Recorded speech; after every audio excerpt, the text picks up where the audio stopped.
इंसानियत का पाठ, प्रेरणादायक कहानी।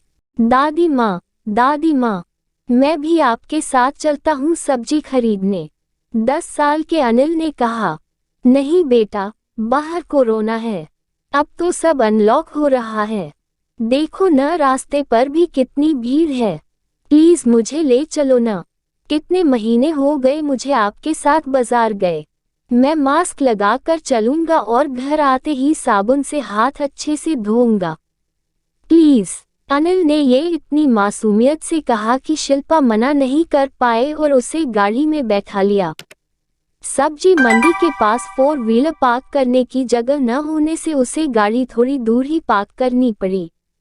गाड़ी से उतरकर सब्जी मंडी तक जाते वक्त अनिल बड़े गौर से चारों तरफ देख रहा था।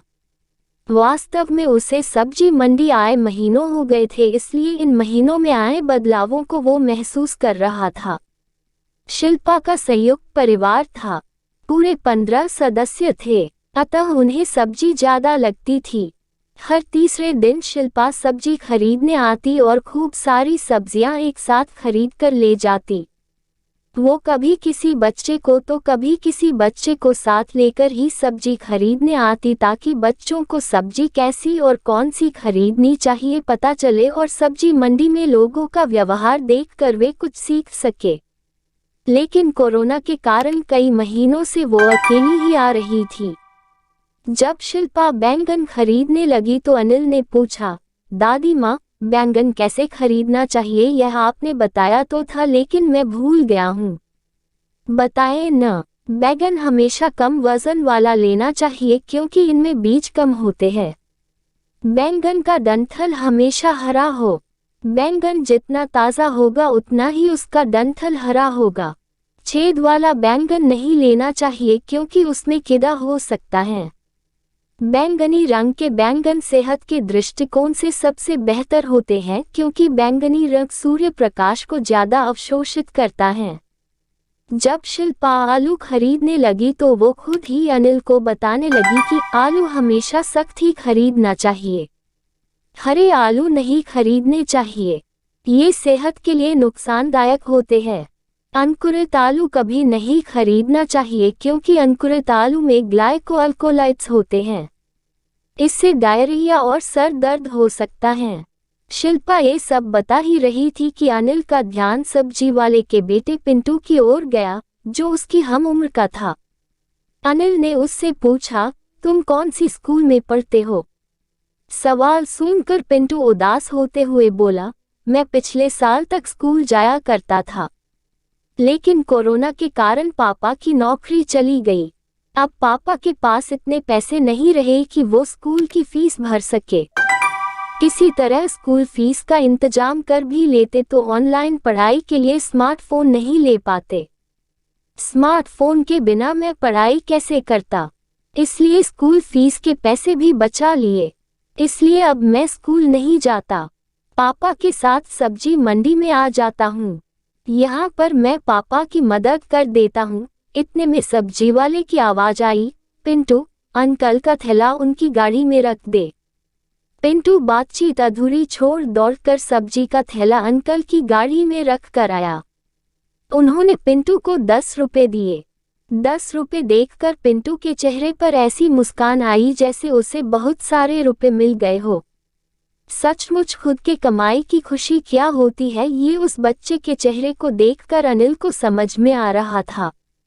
पिंटू वो 10 रुपए अपने पापा को देने लगा तो उन्होंने कहा, संभाल कर अपने पास रख ले। घर जाते वक्त रास्ते में शिल्पा ने अनिल से पूछा, आज कई महीनों बाद सब्जी मंडी आकर तुम्हें कैसा लगा? दादी माँ, पिंटू की तरह मैं भी अपने दादाजी एवं पापा के साथ अपनी फैक्ट्री में जाऊंगा और उनके साथ काम करूंगा। फिर मुझे भी पैसे मिलेंगे। तुम्हें काम कर कर अभी से पैसे कमाने की क्या जरूरत है? आपने देखा नहीं कि उन अंकल ने और आपने जब पिंटू को 10-10 रुपए दिए तो वो कितना खुश हो रहा था कि उसने मेहनत कर पैसे कमाए हैं। वो सब्जी वाले का बेटा है, काम करना उसकी मजबूरी है। तुम्हें तो अभी बहुत पढ़ना है। इसका मतलब पिंटू को नहीं पढ़ना चाहिए क्या? क्या पिंटू अब आगे नहीं पढ़ पाएगा? पिंटू को भी पढ़ना तो चाहिए, लेकिन उसके फीस और स्मार्टफोन का इंतजाम। यदि अपनी फैक्ट्री बंद हो गई तो क्या मुझे भी पढ़ाई छोड़नी पड़ेगी? पोते के इस मासूम सवाल ने शिल्पा को अंदर तक झकझोर दिया। दादी माँ, क्या आप ऐसा कुछ नहीं कर सकती कि जिससे पिंटू आगे पढ़ सके? मैं कुछ सोचती हूँ। घर आने पर शिल्पा मन ही मन सोच रही थी कि पिंटू की सहायता कैसे करें। वो अपनी खास सहेली दीपाली के पास जाती है, जो एक रिटायर्ड शिक्षिका है। दीपाली, तू कह रही थी ना कि रिटायरमेंट के बाद अब तू घर में बोर हो रही है। क्या तू कुछ काम करना चाहेगी? कैसा काम? काम तो बहुत अच्छा है, लेकिन इस काम के तुझे पैसे नहीं मिलेंगे। काम करने के पैसे नहीं मिलेंगे मतलब? शिल्पा ने दीपाली को सब्जी मंडी की पूरी घटना बताई और कहा कि पिंटू के स्कूल की फीस मैं भर दूंगी। क्या तू पिंटू को फ्री में पढ़ाएगी?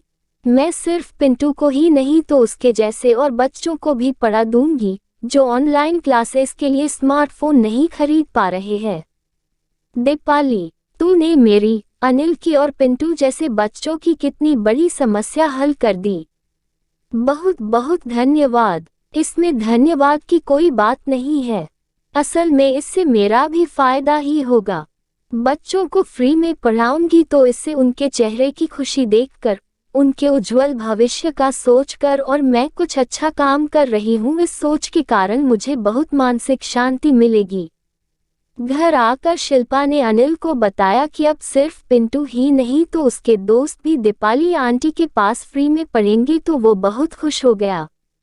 शिल्पा सोचने लगी कि मैं बच्चों को सब्जी मंडी में इसलिए ले जाती थी ताकि मैं उन्हें सब्जी खरीदने के पाठ पढ़ा सकूं। लेकिन आज मेरे नन्हे पोते ने मुझे इंसानियत का पाठ पढ़ा दिया। इस वीडियो में आपको कुछ भी अच्छा लगा हो और कुछ सीखने को मिला हो तो प्लीज चैनल को सब्सक्राइब और वीडियो को लाइक, कमेंट, शेयर करना मत भूलना। हम आपके लिए अच्छे कंटेंट लाते रहेंगे।